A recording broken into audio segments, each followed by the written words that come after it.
My guest today is Adero Robinson. Adero is the executive director and CEO of Communities in Schools Ohio. When the folks over at Communities in Schools reached out to me, I didn't really know much about what they did. But after this interview, learning about all the work they do, I think it's really interesting. The folks that go into the schools for Communities in Schools essentially serve as someone who's there to just help the students, and at the end of the day, serve as a connector to those students and their family to services and resources in the community in order to help those kids succeed in school. In this episode, we talk about that, what they do, and kind of how their nonprofit works. We also talk about issues facing students today and other things like looking at the future of Columbus. All that and more on this chronicle of the Columbus Chronicle. Hey, thanks so much for stopping by on an early morning to chat. Give the pitch. Give me the title. Absolutely. So my name is Adero Robinson. I'm the Chief Executive Officer with Communities and Schools of Ohio. Now, before we get to your story and getting to communities and schools, what is communities and schools? That's a great question. So Communities and Schools of Ohio, so we're part of a national network that's around 30, it's in 30 different states around the country. We've been around since 1993, and we used to be CIS, that's the acronym of Central Ohio, but now we're CIS of Ohio. So several years ago, we expanded from just the Central Ohio region to more of a statewide presence. So right now we're serving in schools, partnering with schools in 6 cities across the state. That includes Cincinnati, Dayton, Columbus, Toledo, Youngstown, and in the Cleveland area.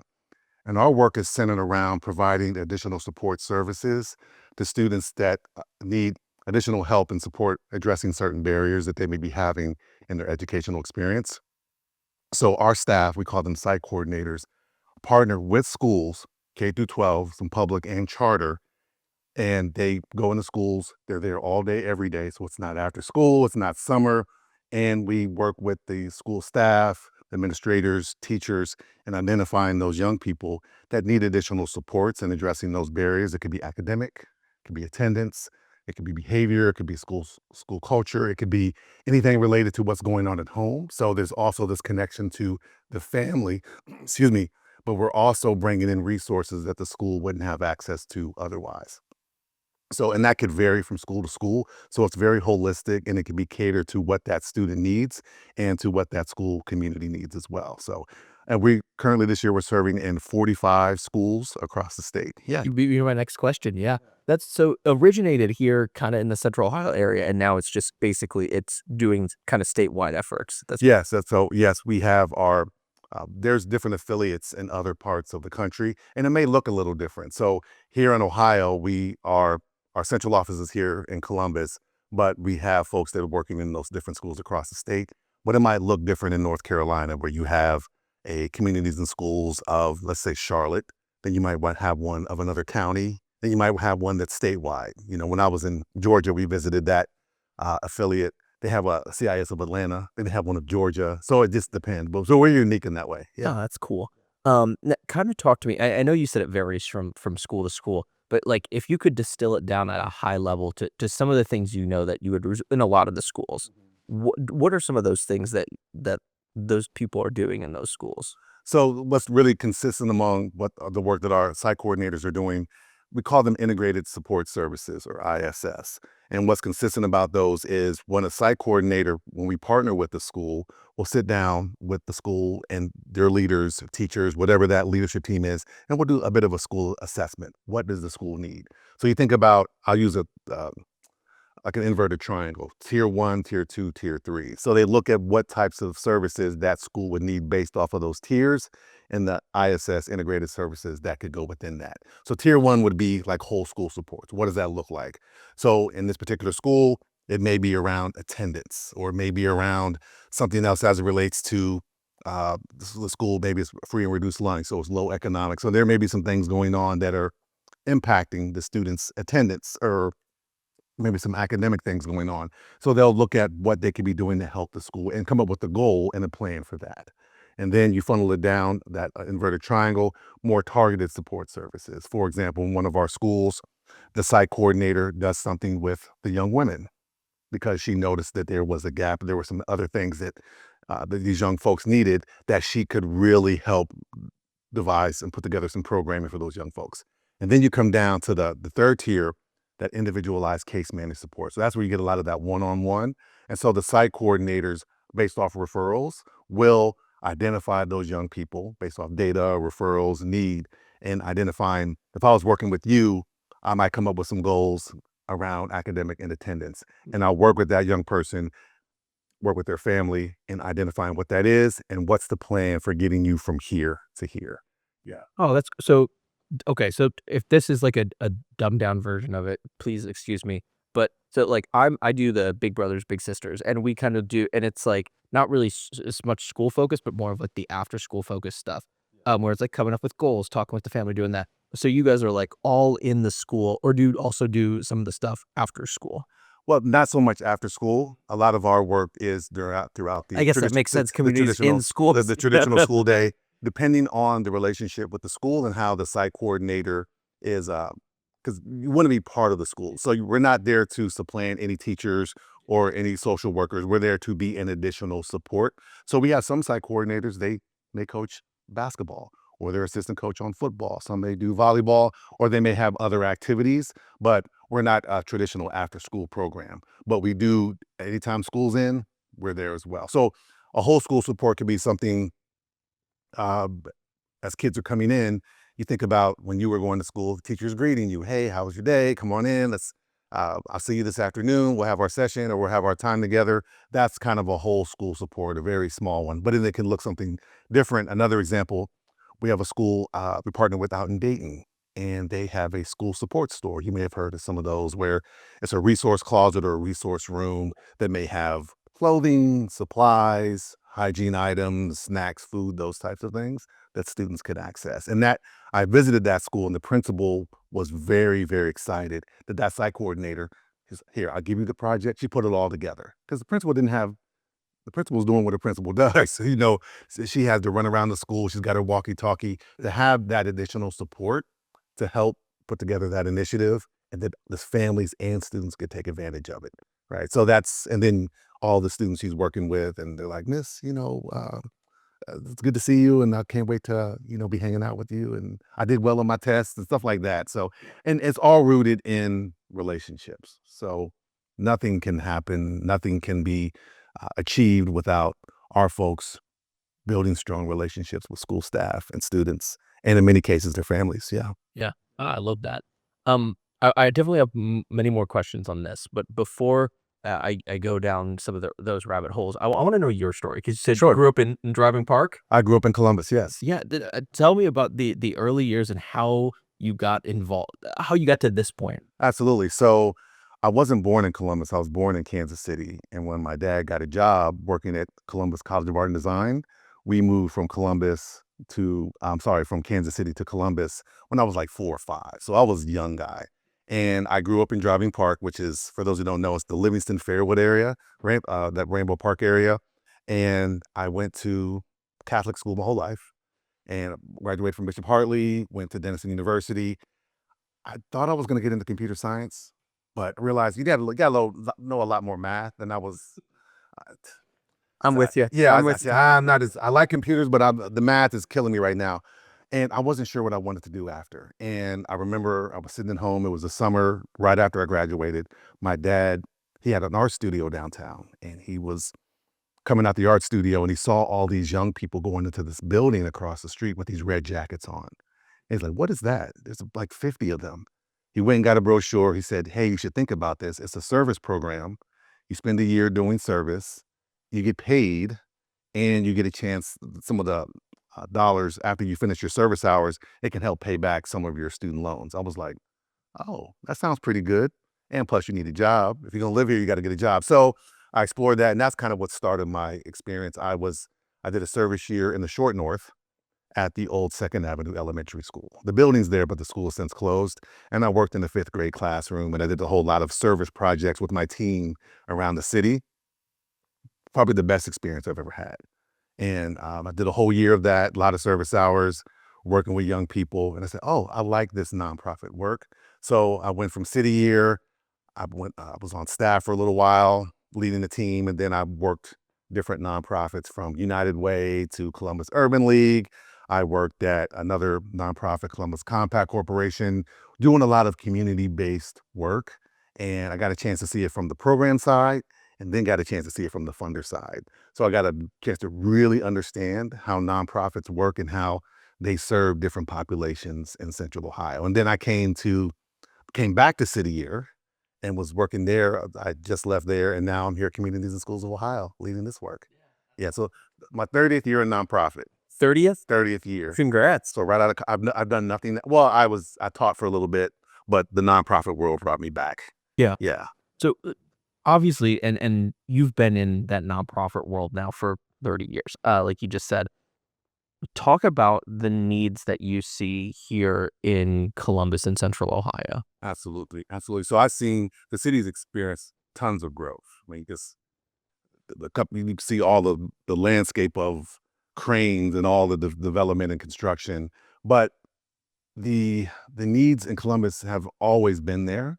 And from a development standpoint, so right after I left City Year, I went and worked for a community development organization called Columbus Compact Corporation. They're no longer, they were part of an empowerment zone, community development type work. So everything from housing to bringing more business development to underserved areas. So it was housing, education, job training, job opportunities, uh, bringing businesses into areas that traditionally didn't have a lot of business development. Some of it was along our major commercial corridors, a lot of it here in Franklinton, near East Side, South Side, um, East Side, just depended on where we were, and seeing all of the needs as it relates to affordable housing, housing construction, business development, streetscape development, because these were areas that for years, when I started to learn about this, that were chronically divested. They just experienced chronic divestment over time, and resources either got taken out or just were underdeveloped. So I think that 7-year period I was with that organization, I really understood how nonprofits worked and how they tried to address certain needs. And then when I got into the United Way side, I started to see how nonprofits are better run, how nonprofits receive their dollars, and how they concentrate on certain aspects of the work. So it could be affordable housing, it could be crime and safety, early child education, after school programs, summer programs. And it was just to see the growth of a lot of the city economically and physically, but then to see kind of this section of the community that we're still seeing those same challenges as people that are just underserved communities or underinvested in. And you're seeing different types of organizations do really good work in addressing that, but the need is growing. Just, I know when Michael Wilkos was here, he was talking about how, poverty spreading. It's not concentrated the way it used to be. Like when I was growing up in the 80s, the city, like here in Franklinton, it just looked different. And now all the development is happening out here since the flood wall came up. And to see that there are still challenges and that's being pushed to this part of the city, that part of the city. And then comes the childcare challenges, then comes the housing challenges and the job creation. So to see those things still be a challenge and still see nonprofits still have to, kind of struggle to find resources to serve our community. There's some great things that are happening, but it's still like, you take 3 steps forward and then a step back. The 4 more steps forward, the funding goes away. Now we have to take a step back. And people are still going to need those services. So, but I feel fortunate that I get a chance to be such a part of a vibrant and caring nonprofit community. We have some great organizations here, and we do some great work working with kids.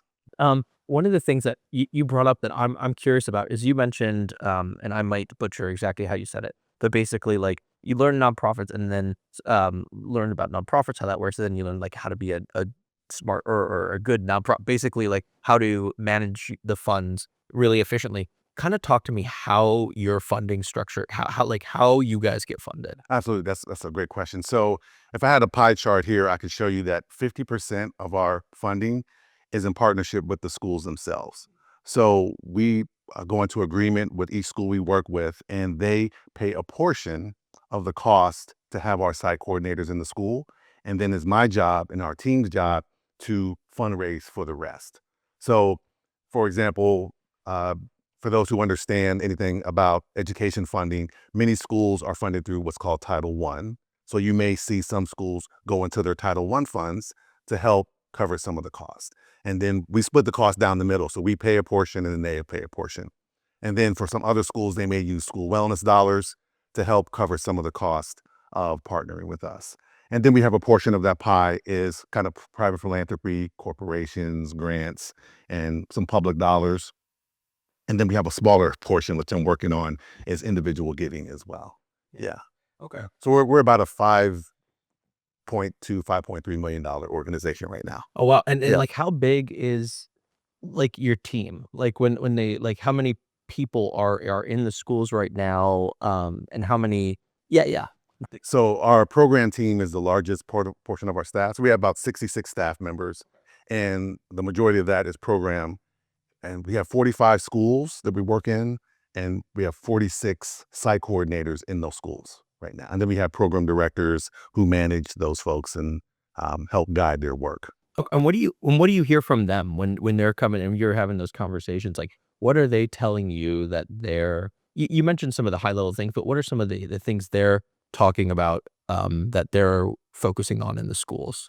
One of the great things about this job is I get an opportunity to go out to the schools from time to time and do like a little school tour. They'll give me what does my day look like? How do I interact with students? So they give me some pretty good stories and anecdotes of what they're seeing young people dealing with. And just for example, you may say, well, the challenge with this young person is attendance. They're not coming. Chronic absenteeism is a big. We can talk about that later. That's what I've heard. Yeah. That's a huge challenge here. The chronic absenteeism rate in Ohio is about 25%, little 25.1 to be exact. And you're seeing that in rural, suburban. You're seeing it in a lot of urban areas as well, because we primarily are in urban communities. But what I hear site coordinators talk about is, the reason why they may not be coming to school. It could be transportation. It could be I have to have a job. I'll tell you a quick story. I was at a school up in Cleveland, and they were doing an opening for one of their annexes, and the teenagers were giving me a tour about fiber. They were really excited, and I was like, "Tell me about your school and kind of how you came here." Well, this school is for young people who can't go to traditional high school for whatever reason. So it helps them for credit recovery. They said, "Well, I need a job. This is more flexible. My mom, she can't keep a job. I don't have transportation. I can't get to my traditional school. I have to take care of my siblings. So I have to have a flexible schedule."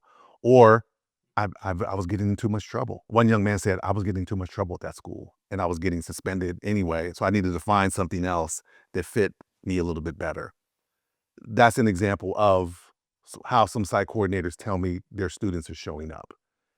Others may say, well, they have young folks that may not have the confidence in their academics, or they're not doing well, or they may have some behavior problems that are impacting their attendance, impacting how they show up, impacting them getting suspended, or it just really depends. Others, they may have issues with family going on at home. And not to give a bunch of sob stories, but you hear a lot of those different things where I was talking with one site coordinator. She said a lot of our kids just feel disengaged in the school experience for a myriad of reasons. One, I wouldn't use this word, but she used the word apathetic, right? Which for her students, that was appropriate. Other students that said, I just wasn't engaged with school. Or one young man I was talking to, he was a fighter. He liked to get into conflicts. He was A different kind of fighter is what I originally thought. He liked to cause a lot of static with his other classmates, and he just liked to get into beefs with people and roam the hallways. He didn't want to be in class and those types of things. And it was at one point when he got with the site coordinator and said, "Okay, you're at a point now where you fought everybody in the school. Everybody knows you're going to go to high school next year. Sooner or later, you're going to be out of school. What are you going to do? We need to get you to a place where you can be able to be a productive member of the school. You're showing leadership in the negative ways. How can we help you and showing leadership in the positive ways. Well, they found out his father had passed away. And so there was a spiral going on there. And the site coordinator identified that, got with the school counselor, got with the social worker. What are some support systems that we can bring in to surround this man, or this young man? And what's really cool is you'll see in a lot of these schools, it is a community of support, and the site coordinator is one of those strong pillars. So there'll be many times they'll be sitting around and they'll be in a meeting. Also, tell me what's going on with Adero. I've noticed these types of things. What have you noticed? How can I support here? He needs to bring some food home. Maybe he should be going to the school support thing, or I should maybe connect with the food bank or the food collective. So that there's some things going on. One of the she's a program director now. She was telling me a story. There was a young woman. It was something with her mother. It was homeless. The mom didn't want to tell the school that she was experiencing homeless. She was a very proud woman, the quote proud woman, and she thought that if she told them that she was homeless, she was not going to be able to get the services. So the site coordinator was like, well, do you know that there are a lot of resources for you in order for your child to be here? Because they're missing so many days. The fact that you're jumping from couch to couch, home to home is disrupting all of your young people. Let's hook you up with some job opportunity or job training. So here's an organization. Here's a place where we can get food. You don't have a car. You don't, those types of things. We partner with the school district here in Central Ohio, and this goes back to your question about what are you seeing specifically in that particular community. And I didn't know this. I grew up here. I didn't know that there was a lot of transient families that were dealing with homelessness or sporadic housing insecurity. So we have a person on staff that works directly with that school district in identifying those challenges and then bringing resources to bear. One family, he was telling me, needed a mattress. Now, for me, I just could go out, my wife would just get a mattress. It just seemed like a resource to get. They didn't have that. So the kids were sleeping on the floor. And they didn't have food. They didn't have opportunity to find stable housing. Can't imagine trying to focus at school for 8 hours when you sleep on the floor, don't have Exactly. a good meal, right? Yeah, things like that. And I don't want to paint that, all these kids are going to, but it's like these little things that compound. And then while you're in the school, you're like, well, why are you sleeping at your desk? I didn't get much sleep last night, right? And if you don't know that, then you may respond to that young person differently. So building that relationship, it looks different than a teacher. It may look different than another adult. And the site coordinator really works to spend time to identify what's going on with you. I noticed that you haven't been here, 3 days out the week. Is something wrong? Or have you been sick? Or is there something going on at home? Let's figure those things out. Yeah. Talk to me. You had mentioned it a little bit ago, but the chronic absenteeism. Correct. Yeah. Talk to me about that. So that's a really huge issue in this state. And there's a lot of coordination from our governor to folks on the ground and in the schools working to kind of combat that. I think I mentioned earlier that the chronic absenteeism rate is 25% across the state based off data. And the governor has, in ODE, Ohio Department of Education and Workforce, they've come and set this goal to try to cut that in half within the next 5 years or so. And so there's a lot of different initiatives that you're seeing across the state and in schools and with nonprofits such as ours to address those chronic absenteeism rates. One thing I know some of our site coordinators may do, there may be some incentives. So there was one, she was telling me the other day that if you reach a certain attendance goal, you can go into the incentive box, right? And young people like those types of things. Or, there's a party or some sort of pizza thing, something that young people, there's a goal for me if I come to school, 95% of the time, that type of thing. But the issue was such a challenge, but it's really based off those root causes in many cases of why young people aren't going. I'll give you another story. I like to tell stories. Yeah, I'm a big fan. I'm a big fan. This is one story. So our site coordinators, they capture a lot of data. And some of those are impact stories. And they were sharing one story. This was a couple of years ago, middle schooler. Her father had died and she was jumping from house to house, was a good student, but became despondent because of her father dying, some other things in their family. housing insecurity, her grades started going south. And there were some other things that led to some mental health challenges that were really impacting her attendance and engagement in school. So this site coordinator who had been working with her, once they realized here are some of the things that were happening and started to get more information, she started pushing in more on what that young person needed.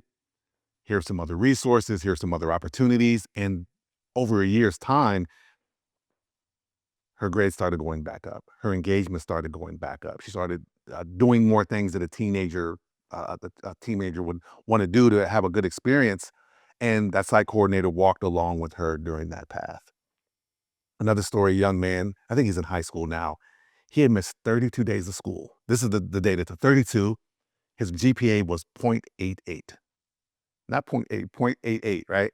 And working with the site, identifying the challenges, whatever those underlying issues were, and then creating a plan with a goal to increase his attendance and increase his GPA and engagement in school. He went from 32 absences down to 8, from 0.888 to I think he, at the time they gave me the data, he was like at a 1 point, almost a 2 point, and he was on his way to a 2.5. And he's in high school now, so I'm not really sure what's going on. But those types of stories as it relates to why students may not be coming. And those are just 2 examples. Um, yeah, yeah. Do you think, I don't know the right way to ask, but do you think it's getting better or worse? I don't know if that's the right way to put it, but like, are you seeing more of those issues in the schools now, or is it kind of this steady? Um, there's always this underlying percentage. Like, what are you guys seeing? So the when you look at what happened during COVID, right? So you saw COVID just disrupted so many things academically, attendance wise, and then just engagement. And we're still seeing some vestiges of that impact attendance and impact engagement.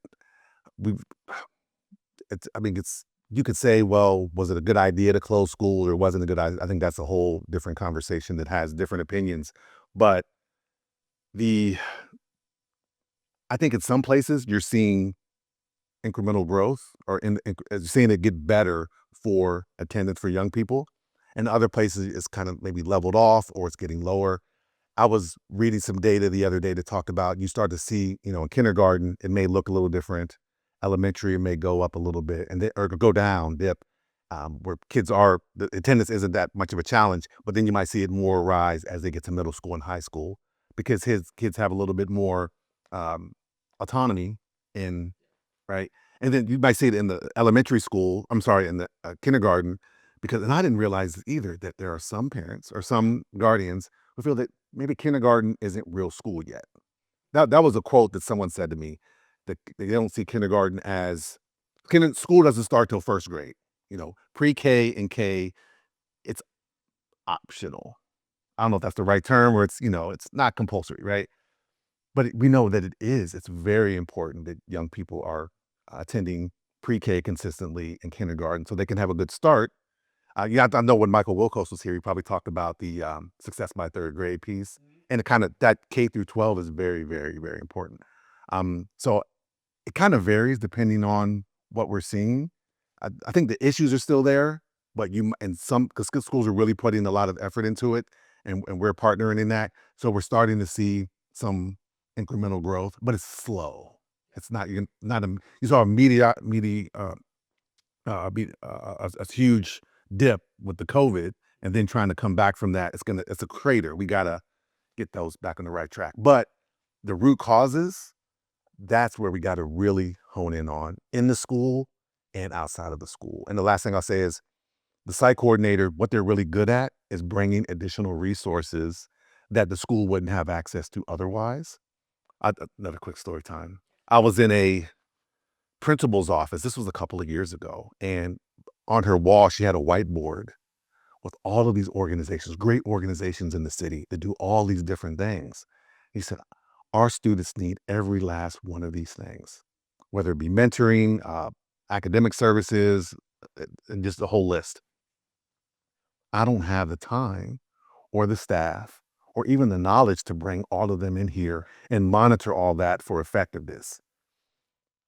I said, well, a lot of what these services are, our site coordinator can be a huge resource in bringing those things to bear that impact your students and families, right? And it's at a cost that is, in my opinion, is nominal compared to what you would spend in time and money and energy of trying to bring all the resources in through all these different places.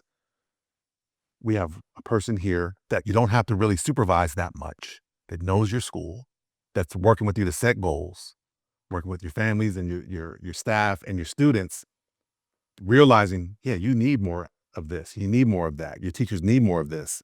How can I be helpful in those spaces? And she was like, oh, I didn't think about that. Yeah, so let's have a conversation, right? And so those are just examples of where those partnerships are so key. Yeah. Yeah. So then, kind of a more positive note, what are you really optimistic about looking forward with I guess what your organization does, but kind of those trend lines in the school? Well, I think because there's so much focus on this, you're seeing people really lean into the support services that students need.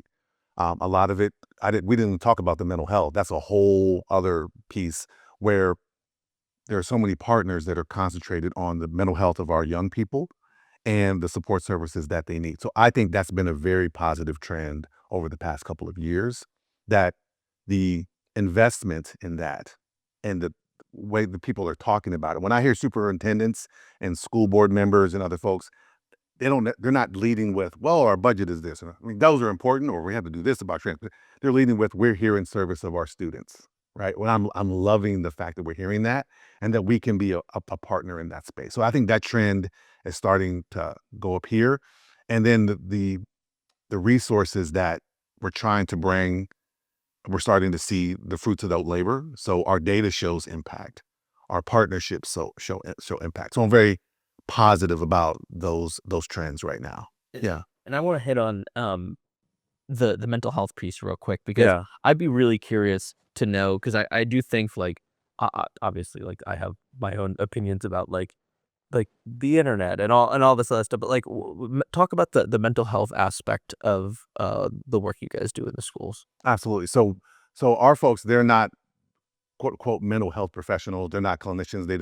Many of them don't have like a degree in, mental health counseling services. But a lot of our work is, like I said, the basis is on those relationships.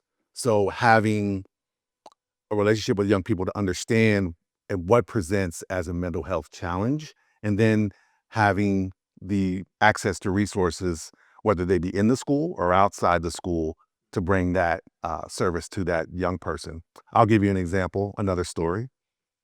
There was a site coordinator. This was last year. It was the middle school here in Columbus. And I'm taking a tour of the school, and she's showing me her space. She had this really nice space the school gave her, her own little office, and it's like a little student space with bean bags and things of that nature. It was with plants. It was real nice. She had snacks. It was really nice the way she set it up. And she said when she came into that school, what she noticed was, and this was around young women, young Black women to be specific, the mental health challenges that she saw were around relationships. So that was the age where you started to see, the young people started to get more interested in the opposite, relationships and how they see themselves in the world.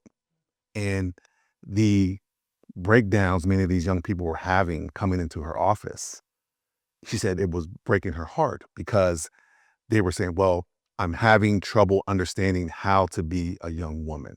No one's showing me that. I'm having trouble understanding how to navigate, the bullying that comes with being a young person. In this case, a young African-American woman. A lot of these girls were coming to her with that. And it became so much, she said, I need to create this group where we can have these conversations in a space that's safe. And then I can bring in some other women that look like her that can help be mentors or just have them have these confidential conversations. We don't want to do anything that's out of bounds, right? Bringing in the social worker when it's appropriate or the counselor when it's appropriate.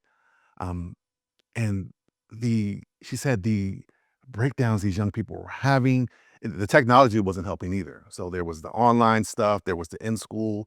They were bringing in things from the neighborhood.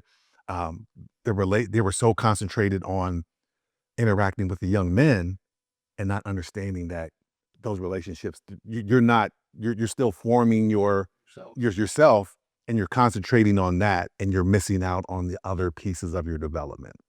And it was impacting them, impacting their attendance, so all just something like that. There was some young women that came in, and she was kind of telling me, yeah, she was in my office the other day just in tears. She was in my office the other day just in tears. She had to fight with her mom because of this.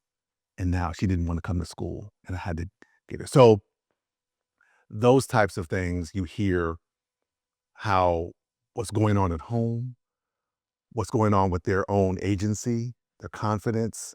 There was one young man I was talking to. This was up in Cleveland. He had just moved to Cleveland, and he couldn't go to a traditional high school. He said, I didn't believe in myself. I was kind of depressed. I didn't have anyone to help me with the things I needed to learn how to be a young man. And I'm starting to get that now, but I didn't have clothes. He didn't have all these things. I'm like, wow, and you still have a smile on your face, right? He said, well, the site coordinator and the school counselor, they've been such a help to me and helping me connect me to resources. So I'm not trying to find them myself, because my mom and dad can't do it because of these issues. So, and those are things where they were impacting some of the mental health. Now, diagnosing mental health, that's not something that we do, but we just try to bring resources to bear for those young people. Yeah. So Sounds like at the end of the day, just a connector. yeah. And to have that additional resource in the school, I think, is a benefit. So I hope I'm giving you good stories No, here. no, you're giving. I'm trying to give examples You're of giving what it great. looks like in the real time, you know? Yeah. No. And I want to be knowledgeable of your time. So one of the questions I do like to ask, it's not statewide, but more focused here on the city, whether it be through your role or just in general, when you look at the future of Columbus, what excites you and what concerns you about the city? What excites me is the growth. Um, like I said, I mentioned before, you drive down 670 or 270 and you see just cranes, all along the skyline there. All the new folks that are moving to this city. I think we're 15th now or something, 14th or 15th. And the opportunity, the growth, the housing, all of the new activities. There's so many things that you could do that weren't around when I was a teenager. And so I think that's really good. I think the city's done a really good job of putting us on the map. When I was growing up, Columbus, the term with Columbus was Cowtown. I don't know if you've heard that before. We were the small city wanting to be this big city. Now we're a big city. We are a top 15 city. But on the flip side, my concern is, do we have the infrastructure for the growth? What's our transportation going to look like? The traffic coming here, the traffic is getting much more challenging in the city than it was when I was growing up. So I'm concerned about, do we have the infrastructure and the housing to continue for all these folks to come and experience our city? Yeah, those are two of my biggest, yeah. Final question. I'll leave the floor to you for ways people can help, where people can find you, all this stuff. Probably one of the hardest questions I ask. Favorite places to eat, drink, and hang out in the city. The favorite places to eat. So my wife and I love going to Short North. We're big fans of the Short North. Our favorite restaurant is Max Pub right there. I think that's where, that was the night I proposed to her. And that was like the place. Yeah, that's the place we went to dinner and stuff. So that kind of we do a special place in our hearts. We love that. Love Mexican food. So El Vaqueros is a great place. We love going to rooftops. So the Junto, the Mandrake, Vaso out in Dublin. Was it Lincoln Rooftop Social?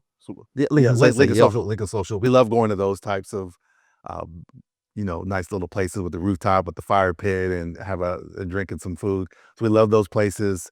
Yeah, those are our favorites. Yeah. How can people get involved? How can people help? Where can people find you? So our website is www.ciskids.org. And you can go on there, you can see where we serve across the state. You can look at our services. You can see pictures of our whole team and kind of where they're serving. And it really walks you through all the different type of support services, integrated support services that our site coordinators are doing every day in schools. Yeah. And follow us on Instagram. Our team does a great job of social media. So Instagram, Facebook, LinkedIn. I'm really trying to get individuals to understand what we do and how we are impacting young people. I want to lead with that everything that we're doing is for the purpose of serving young people and partnering with our schools to help give them support services. I think it's critical work. Critical work, yeah. Thank you so much for coming on. Thanks for having me on. This was fun. It was a blast. Appreciate Yeah. it.